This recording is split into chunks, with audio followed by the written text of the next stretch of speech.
primero un agradecimiento a todos los que han trabajado en nombre de la Administración Nacional de Educación Pública, en particular al INEFOP, en la persona de su director, Guillermo Dutra, que mucho corazón y pasión le puso a este tema, y con el cual hablamos desde hace tiempo, el inicio de nuestra gestión, de que esto se concretara. A la ANEPA, el equipo de la Dirección Sectorial de Integración Educativa, que trabajó muchísimo, a Secundaria, que está su directora general allí, Jennifer Cherros, a el director general de UTU y los equipos de UTU que han trabajado mucho. También al Ministerio de Educación y Cultura, y esto habla muy bien de un sistema público que articula atendiendo, como decía Guillermo, evaluaciones que nos demostraron la imperiosa necesidad de llevar adelante algunos cambios para que esto funcionara y funcionara mucho mejor, para llegar efectivamente a aquellos que lo necesitan. Y esas evaluaciones fueron acompañadas del conocimiento en territorio de los equipos, que pusieron en evidencia algunas situaciones que se atendieron. Yo brevemente quiero decir que desde la ANEP estamos desarrollando un conjunto de acciones para atender este problemón que tenemos como país, que es la culminación del ciclo educativo obligatorio. Y nosotros hemos desarrollado un conjunto de medidas desde educación secundaria, por ejemplo, yendo a la búsqueda de aquellos estudiantes que tenían 2 asignaturas pendientes, identificándolos, generando recursos extraordinarios, con tutorías, acompañamientos para que pudieran dar exámenes. Generamos acciones extraordinarias fortaleciendo el lugar y estudia y asignando los recursos solicitados para que las tutorías existieran y los exámenes fueran rendidos, prácticamente atendiendo el 100% de las solicitudes. Realizando, aprendiendo en la pandemia y realizando desde la situación de pandemia distintas acciones como las priorizaciones curriculares, los cambios de los reglamentos, mayores estrategias de acompañamiento al finalizar el año, antes de comenzar el siguiente, desarrollando una política nacional de acompañamiento a estudiantes de bachillerato, por ejemplo, por primera vez con tutorías académicas, por ejemplo, fortaleciendo y creando una nueva figura que vamos a tener tanto en el bachillerato de UTU como en secundaria, que vamos a asignar horas a los centros educativos para que esas figuras acompañen, se vinculen con las familias, atiendan las situaciones problemáticas de los estudiantes. Enmarcado en una transformación curricular, que es muy importante, por aquello de la pertinencia, porque nosotros podemos hacer muchas cosas para atraer a nuestros estudiantes a los centros, pero si la propuesta educativa que la educación en su conjunto y la pública en particular pone a disposición de los mismos no es pertinente, no es motivante, no es atractiva, no atiende lo que varios de ustedes dijeron acá, las necesidades, y no hay que tener temor de decir, las necesidades de empleabilidad, de construir su proyecto de vida que tiene como pilar fundamental o muy importante al trabajo, como medio de inclusión social. Estamos en una transformación curricular integral, estamos trabajando con equipos constituidos de UTU y de secundaria para cambiar los bachilleratos diversificados, para avanzar en una lógica de articulación también con la UTU, con nuevas propuestas como los bachilleratos técnicos profesionales de UTU, que al momento que dan una acreditación, una certificación, una formación específica en un sector de actividad, permiten la continuidad educativa en estudios terciarios o superiores. Es decir, que hay un conjunto de medidas como el inglés, la tecnología junto con Ceibal. Estamos que con el ministro entregamos el directorio del Ceibal, entregando a través de distintas acciones, Pablo, computadoras a los estudiantes que no tenían computadoras. Hemos iniciado un proceso para entregar en torno de 10.000 computadoras, más planes pilotos que había entre ANEP, Ceibal, que también son acciones que apuntan a eso. Y hay buenos resultados. Y es bueno decirlo, y lo hemos compartido con Juan Gavito, con la secretaria general, que tantas veces estamos deliberando estas cosas, ¿no? Hay buenos resultados. Nosotros, cuando comenzamos en el 2019, según la encuesta continua de hogares, teníamos entre un 43 y un 44% de los jóvenes entre 21 y 23 años que habían culminado la educación obligatoria. Hoy, según la última encuesta continua de hogares y los estudios preliminares, estamos llegando al 51%. ¿Y saben qué es eso? Son miles de vidas que tienen nuevas y mayores oportunidades.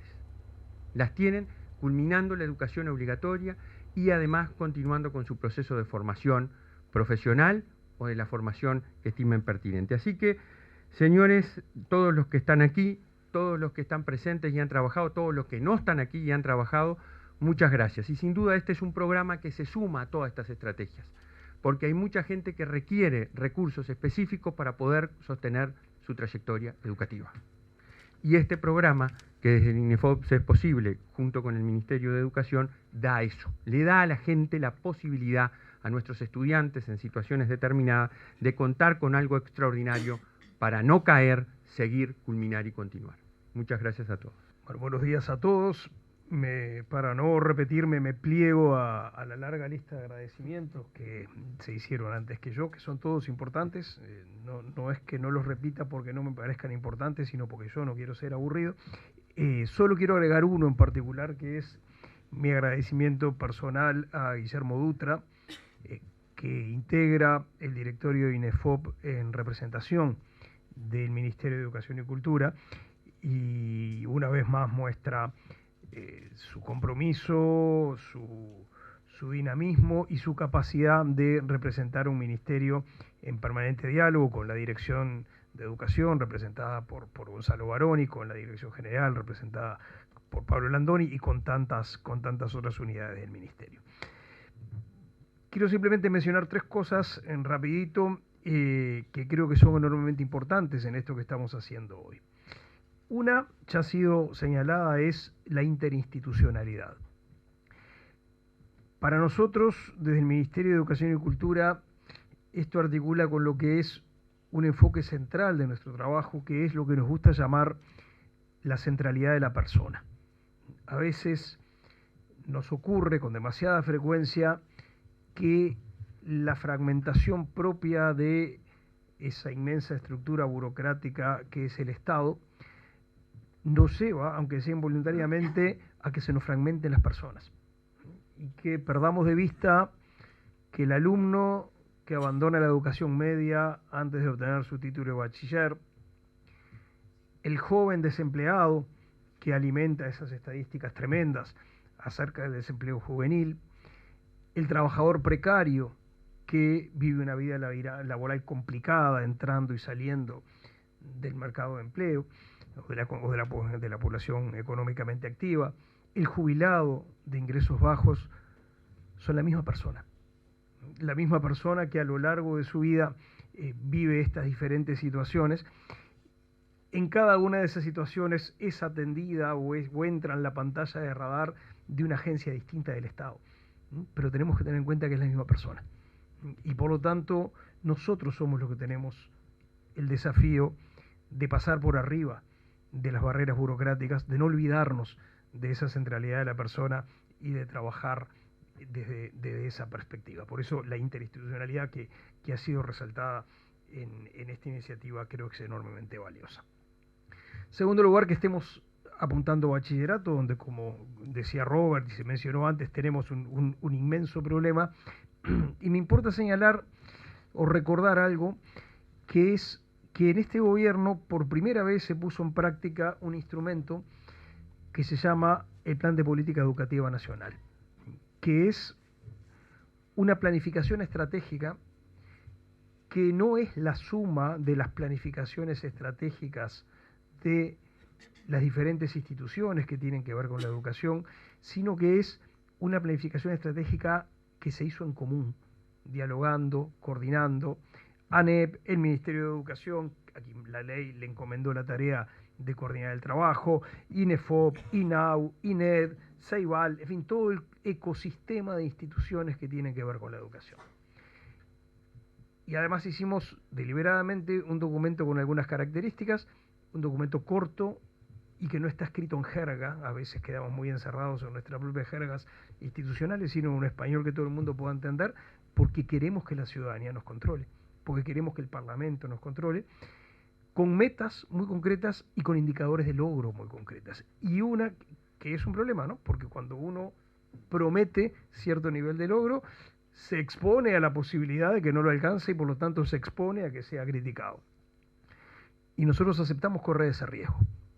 De pronto algunas metas no las alcanzamos, pero de lo que estamos seguros es que los esfuerzos que vamos a hacer para tratar de alcanzar esa meta nos van a permitir llegar más lejos de lo que llegaríamos si no hubiera ninguna meta que nos traccionara desde adelante para tratar de llegar. Bueno, y una de esas metas tiene que ver con las mejores de las tasas de de terminación, de finalización del bachillerato, y esta es una acción perfectamente alineada con esa meta. Entonces no estamos haciendo algo que sea caprichoso, no estamos haciendo algo que sea una ocurrencia, estamos haciendo algo que está perfectamente enmarcado en una planificación estratégica que hicimos el primer año de gobierno y que orienta las acciones de las instituciones aquí involucradas. El último punto que quisiera mencionar y que personalmente como ministerio nos parece importante es el de las condicionalidades. Una de las variantes que tiene este programa que estamos largando hoy respecto de otros que existieron en el pasado es que hay condiciones que cumplir para mantenerse. Hay que asistir, no se toleran demasiadas faltas y hay que promover. Y eso va en una línea que para el Ministerio de Educación y Cultura es absolutamente central. Primero por una razón que es muy obvia y de sentido común, pero que es muy verdad, muy cierta, y es que uno no valora aquello que no le exige alguna clase de esfuerzo. Y contra algunas visiones que están muy extendidas, hay bastante evidencia que sugiere que poner ciertas clases de condicionalidades, lejos de tener un efecto expulsivo, tiene el efecto de que se valora lo que se tiene, de que se alinean las decisiones personales con lo que se tiene y que eso ayuda a llevar adelante. Eso explica por qué en todas las conversaciones que tuvimos previas al día de hoy, para el Ministerio de Educación y Cultura la existencia de estas condicionalidades era un punto absolutamente central. Y también por otra razón que tiene que ver con la concepción desde la que trabajamos en el Ministerio, y es, nosotros creemos en el mérito. Y nos preocupa mucho y no compartimos la cultura antimeritocrática que hoy está de moda. Una cultura que se ha extendido bastante, en nuestra región y que en nuestra evaluación es tremendamente dañina. Para empezar es un poco contradictoria, ¿no? El principal intelectual que en el mundo defiende esta arremetida contra el mérito es un señor que se llama Michael Sandel, un gran intelectual que es profesor de la Universidad de Harvard, una de las instituciones más meritocráticas que existen en el planeta, y que le habla a estudiantes que son los sobrevivientes de uno de los procesos de selección más salvajes que existen en el planeta. Bueno, así se regodean hablando en contra del mérito. Pero además, creemos que es dañina porque con el mérito pasa lo mismo que Churchill decía acerca de la democracia: es el peor de los sistemas excepto todos los demás. Por suerte, por cierto que la lógica del mérito tiene problemas, y problemas a los que hay que atender. Es verdad que todos no arrancan en el mismo punto, es verdad que no todos están igualmente equipados, pero todas las alternativas son peores. Cuando no vamos por el camino del mérito, ¿qué nos queda? El amiguismo, el clientelismo, el acomodo político. La lógica del mérito tiene sus problemas y hay que atender a ellos y hay que encontrar la manera de compensar esos problemas. Pero como decía Churchill acerca de la democracia, seguimos pensando que es la mejor de las lógicas, la lógica con la que se construyó este país. La historia familiar que contaba Guillermo tiene que ver estrictamente con eso. Nosotros estamos convencidos que esta moda hostil hacia la noción de mérito es pasajera. Estamos convencidos que es pasajera porque es declarativa. De pronto no sería pasajera si la gente la aplicara en toda su vida. Entonces, por ejemplo, si alguien tuviera un problema de salud, simplemente fuera al médico de puerta y no anduviera por ahí preguntando quién es el mejor especialista para el problema que lo aqueja. Pero resulta que los enemigos del mérito actúan de manera muy meritocrática cada vez que tienen algún problema, alguna necesidad, y preguntan dónde están los mejores o los más capacitados o los que se prepararon de manera más adecuada para resolver los problemas que tienen. Entonces estamos convencidos de que esta cultura hostil al mérito es un fenómeno pasajero. Pero mientras pasa hace daño. Mientras pasa le cierra perspectivas a mucha gente. Mientras pasa le da mensajes equivocados a mucha gente. Entonces, una línea de trabajo nuestra es reivindicar la noción de mérito. Insisto, no porque sea perfecta, sino que por ahora es lo mejor que tenemos. Y por eso también el tema de las condicionalidades para nosotros era muy importante. Que haya un componente de esfuerzo personal a cambio de un apoyo valioso y de un apoyo que por supuesto va a beneficiar a miles de muchachos, pero además nos va a beneficiar como sociedad, para hacer una sociedad más justa, para hacer una sociedad más capaz de estar al alcance de los enormes desafíos que nos plantea el mundo en el que vivimos. Muchas gracias a todos. Buenos días a todos, un gusto realmente estar acá. Lo primero que surge es felicitar a los que concibieron esta idea, a los que la proyectaron y a los que lograron materializarla en lo que va a ser ahora este proyecto ya firmado. Y nuestra presencia, no solo la mía, sino también la del Director Nacional de Empleo, es la señal que queremos dar de que esto está directamente vinculado con el mundo del trabajo. Es decir, que efectivamente este es un proyecto que en muchos sentidos es virtuoso. Ya se ha dicho mucho acá, a mí me toca hablar último, o sea que voy a decir algunas cosas que ya se han dicho, pero quiero ratificar esa idea, la presencia además de las autoridades de ANEP y del Ministerio de Educación y Cultura es la prueba más cabal de la importancia de este proyecto que estamos impulsando. Es un proyecto totalmente pertinente, que tiene la capacidad de impactar en un momento crucial de la vida de los jóvenes, en ese momento en donde el riesgo de una decisión equivocada que implica la desvinculación del camino educativo es extremadamente alto, los datos lo indican de una manera muy clara, y por lo tanto apostar allí para mantener la vinculación y por lo tanto también la continuidad a efectos de culminar un ciclo educativo es sin duda una apuesta a una inserción en el mundo laboral mucho más exitosa. Y es en ese sentido que INEFOP coloca recursos que justamente tienen que ver con la capacidad de apostar a una mejor inserción laboral en este caso, de los jóvenes, que además son dolorosamente los que tienen enormes dificultades de incorporación al mercado de empleo. Se ha dicho acá, es un dato bien conocido, la tasa de desempleo juvenil es el triple que la tasa de desempleo del conjunto de la población uruguaya. Y eso es una herida que golpea fuerte en todos nosotros y que tenemos que corregir. Y eso se junta con el dato de la deserción estudiantil, que también es una herida fuerte y que pega sobre los mismos gurises, son el mismo colectivo. Y ese es el gran mérito de este proyecto, porque la virtud de las políticas públicas es saber elegir cómo aplicar recursos que siempre son escasos de la mejor manera para generar los impactos mayores posibles. Y uno siente que este proyecto lo logra, es decir, está colocando recursos del Fondo de Reconversión Laboral en un lugar y en un momento en donde los beneficiarios son aquellos que justamente tienen las mayores oportunidades de avanzar en una inserción futura en el mundo adulto, porque al fin y al cabo, ya se dijo, pero lo quiero reiterar, ¿cuáles son las funciones principales del sistema educativo formal? Básicamente, las funciones que cumplen en cualquier sociedad son dos. Una, la de socializar en valores y principios para generar la integración de una sociedad, para construir nuestra identidad, reforzarla y profundizarla. Y dos, darle los instrumentos a las nuevas generaciones para una inserción lo más exitosa posible en el mundo adulto. Y eso es básicamente una dimensión crucial, es el trabajo.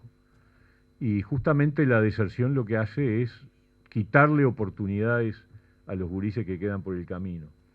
Y además este proyecto tiene una focalización muy clara.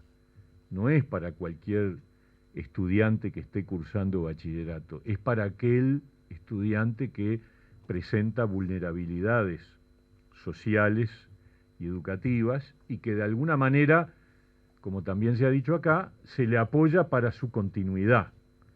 Por lo tanto, tenemos acá un proyecto en donde nosotros nos sentimos que es fuertemente pertinente para apostar a algo que en definitiva es el objetivo de este instituto tan importante que tenemos, que es el empleo y la formación profesional.